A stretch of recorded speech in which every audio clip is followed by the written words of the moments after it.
Waosan cariyos cerkak kanthi irah-irahan rencana sing semrawut anggitaning kelas 12/6.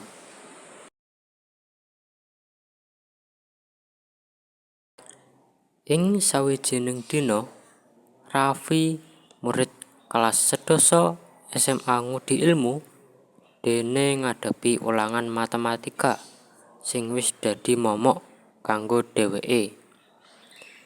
Saka mambengi Raffi sampun nyiapke strategi canggih, yaiku nulis rumus-rumus ing kertas marga dikira ora bakal konangan pengawase.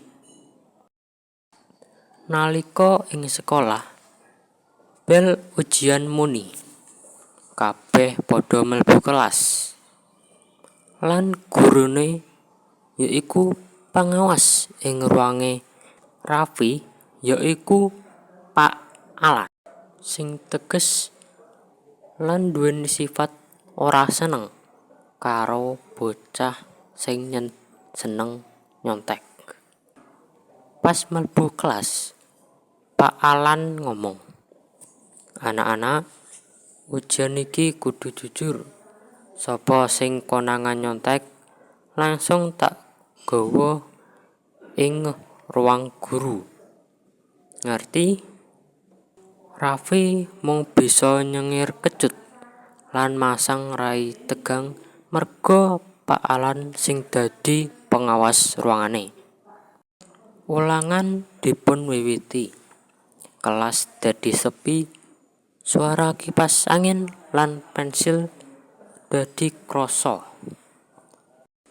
Pas dirasa wektune, Raffi alon-alon ngetokke contekane.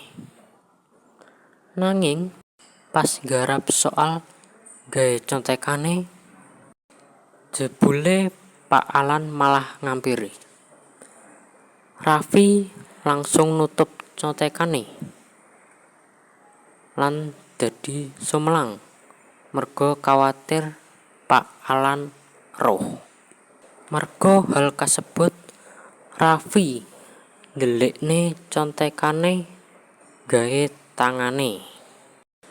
Merga roh gerak-gerike Raffi sing aneh, Pak Alan mandeg neng mejane terus ngawasi Raffi.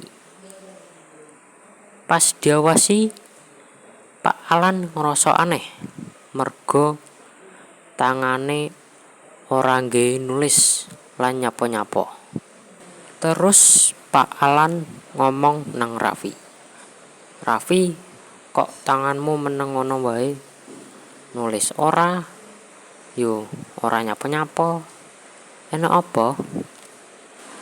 Raffi pun jawab, niki Pak, tangane kula lagi ngilmu statis, ben uteke kula fokus."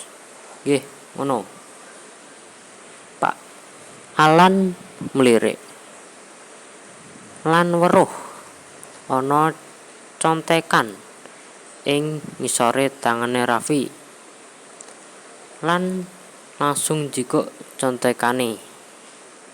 Pak Alan nyengir tipis lan geleng-geleng merga tibake Raffi karuan nggawa contekan. "Walah, bocah iki nggo contekan tibakno. Ndang adeg melu aku nang ruang guru," omonge Pak Alan banter. Sak kelas padha weruh lan dadi nyawang Raffi. Raffi mung bisa nggaruk sirah karo mesem.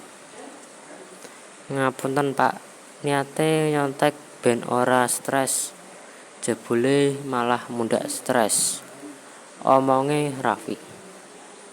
Pak Alan mbales, "Ya wis, saiki kowe ujian dhewe ya, soale tak gaweke dhewe. Yo nang ruang guru." Raffi mung bisa nyengir getir lan nyesel amarga rencanane.